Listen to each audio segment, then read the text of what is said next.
Who is Count Orlok? Dracula. Did they change the other characters' names? Nope. Is it as good as they claim? Why, no, it really isn't. All this and more on Gory Storytime. Warning. Gory Storytime is a horror movie review show by a son and his dad who thought that letting his 5-year-old watch scary movies was acceptable. If you are offended by horror or talk about blood and gore by a child, or if you don't want horror movies from the 60s through today spoiled, then there is a remote stuck in your couch cushion next to potato chip crumbs. Use it. And of course, parental discretion is advised. Why? You didn't use any. Shut up and start the show.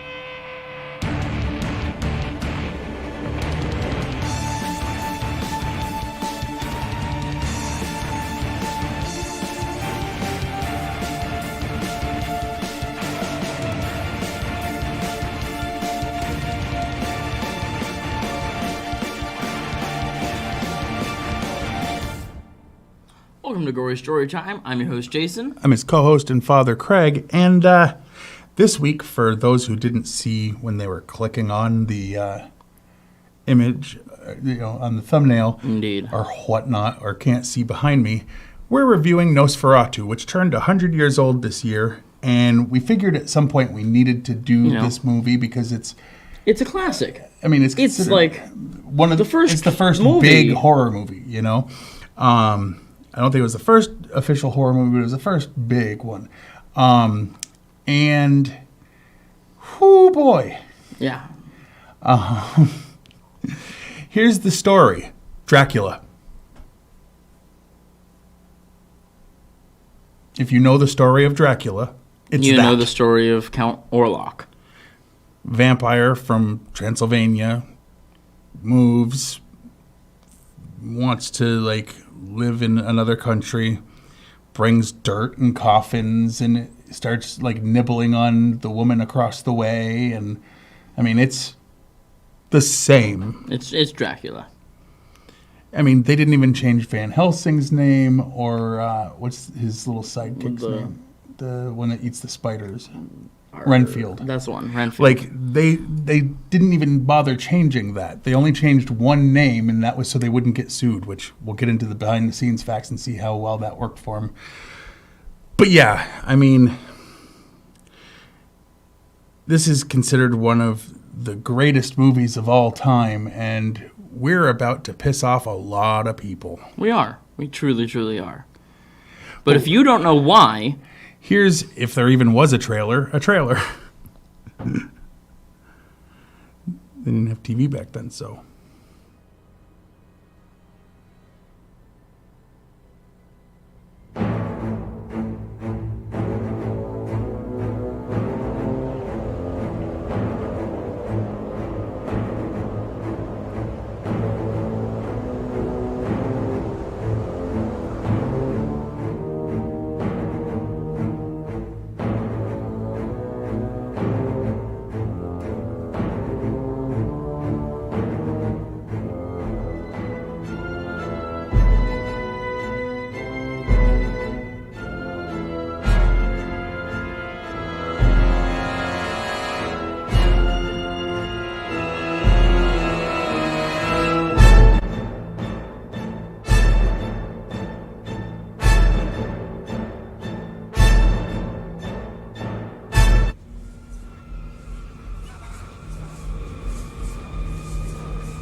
Doesn't that look frightening?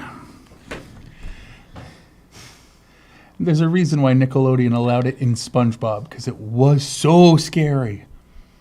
Anyway, this movie. Is there anything else you want to say about the plot? I mean, literally, Dracula. if you've seen Dracula, they didn't change much. More so if you read Dracula. But yeah.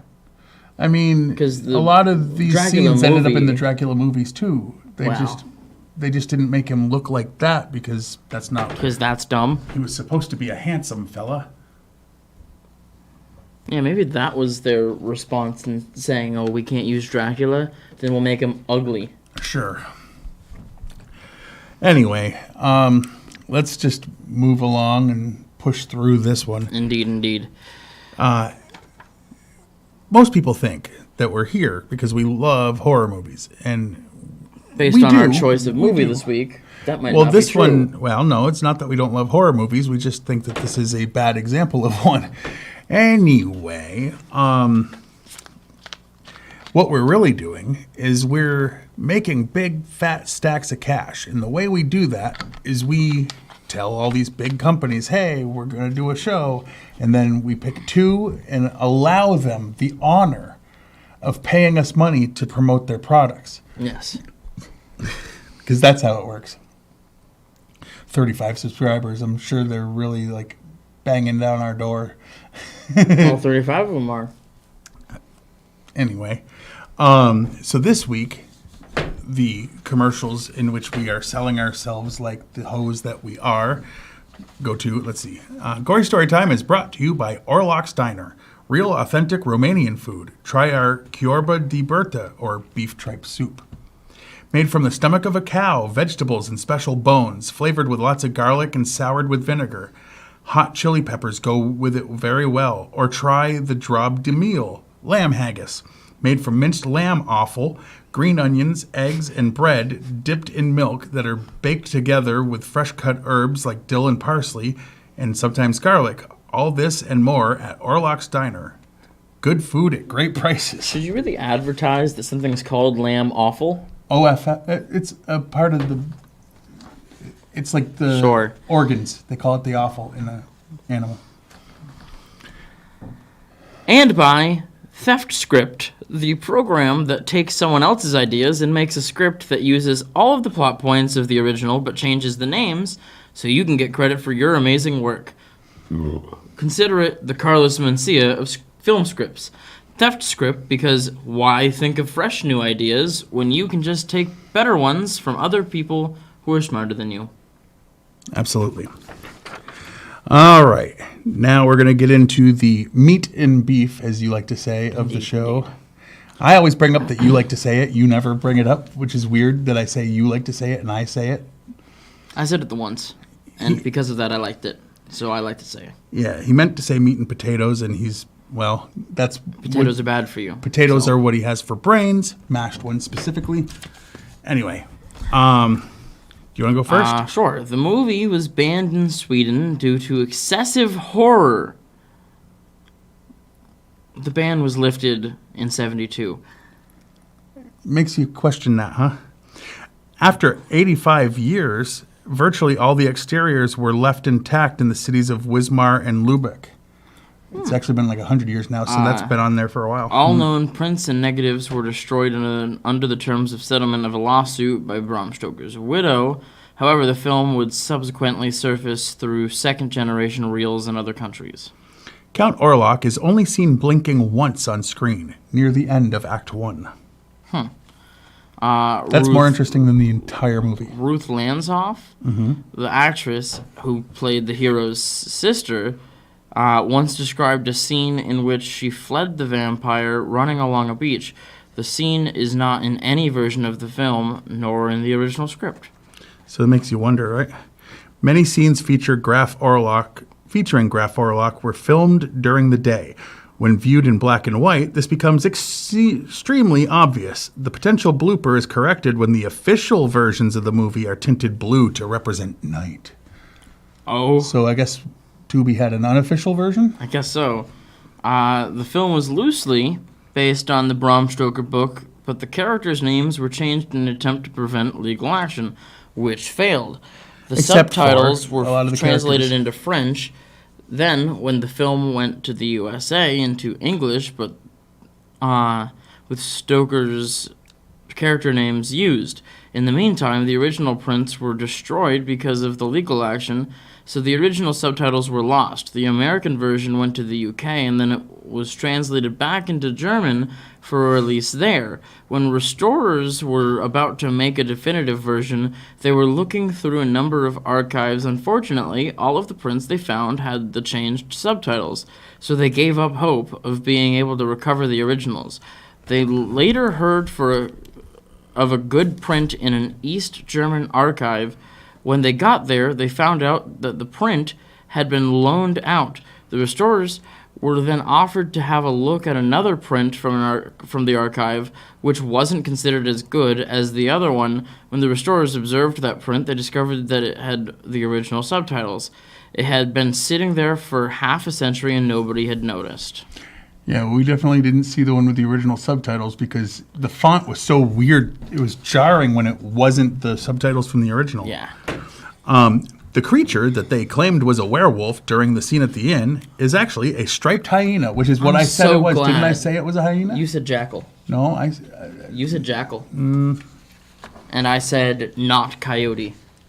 Is all I knew. well, not werewolf either. Yeah, well, for 100% sure. Shadow of the Vampire from 2000 is a fictionalized depiction of the events surrounding the film's production based on the urban legend that Max Schreck was, in actuality, a vampire. Schreck was played by Willem Dafoe in that movie. Selected by the Vatican in the art category of its list of 45 great films. Well, they're wrong. Werner Herzog told Terry Gross in '98 that he feels this is the greatest German film ever made. Herzog directed the remake of Nosferatu in '79, Nosferatu the Vampire. F.W. Murnau frequently used arches, doorways, and gates in this film to frame characters. In at least one occasion, he also manipulated certain portion of the shot to achieve the desired frame effect. This movie turned 100 years old on March 4th, according to this, but June 3rd, according to Google. Well, March 4th, 2022. Right. Because it was 1922 when it came out in Germany. It was June 3rd of 22. No, in Germany, that was the date of release in America, and it wasn't 22. It was 29. Oh yeah. Wasn't it it was years later? It was anyway, dumb. The film takes place in 1838. The film was shot between August and October of 1921. Some American publications claim that a famous German actor was under the vampire makeup and that the phony name Schreck, which means terror in German, was used to boost promotion for the film. Max Schreck, his real name, was an accomplished German stage actor who had appeared in some other films. There was another version of the film released in the late 90s that replaced the film's score with the music of metal band Typo Negative. This film is introduced by the late David Carradine. Carradine. He died in a way that don't Google. Let's see. There have been different first names for the main characters in different English versions. In a few, Hutter is called Thomas, in others Jonathan. Although Hutter's wife is credited as Ellen, some versions call her Mina. The film is included on Roger Ebert's Great Movies list. Wrong. The schooner which transports Count Orlok is called Empusa. Empusa? I don't know. It's a reference to Greek mythology. The Empusa is a type of shape-shifting phantom in Greek legends, always feminine. They thought that it was thought to prey on young men for seduction and for food. In some versions, crave the blood of their victims. It's typically identified as a flesh-eating lamia or bugbear-like mormo, who is depicted as feminine predatory monster, who were also feminine predatory monsters. Okay. And wow, Rotten Tomatoes is a website that takes the critics' reviews and the audience reviews, and they put two different numbers, and they tell you what the average. They tell you the percentage of reviews that are positive. So if there's 100 reviews, whatever their percent is, that's how many were positive, period. The critics have it at 97%. And the people have it at 87. And all I can say is these people are dumb. This movie was butt. Like, it wasn't good enough to be ass. I have enjoyed ass at a time or two. This is butt. It's dirty, stinky, unwashed butt. Yes. Anyway, but that might give away where our ratings are headed. What was your favorite scene in this movie? Let's go for. Let's try to think. That's the easiest thing. Is it? It is. So there's a scene where not Dracula is piling up some dirty coffins on the back of this carriage, and then he kind of just like hops up into the top one, and with no explanation, can just move the cover from the ground to above him while he's laying in the coffin. Yeah, it was dumb. The effect looked bad. Was perfect. That was amazing. If the rest of the movie had been like that, maybe I would have liked it a little more. I would say my favorite part is knowing that I'm smarter than most of the critics. Because I'm sorry. You don't have a favorite part of this movie? No, there was nothing in it I enjoyed. I was angry that we couldn't stop watching it because it was too late in the week and we weren't going to have time for another film. Yeah. That's how bad it is to me. It was awful. It hurt my brain to try to pay attention. I was like, I would love to be on my phone right now, but they're not talking. It's a silent film and I have to look. Oh, and for a silent film, it's pretty loud. Oh, that music track that's on the Tubi version, my word.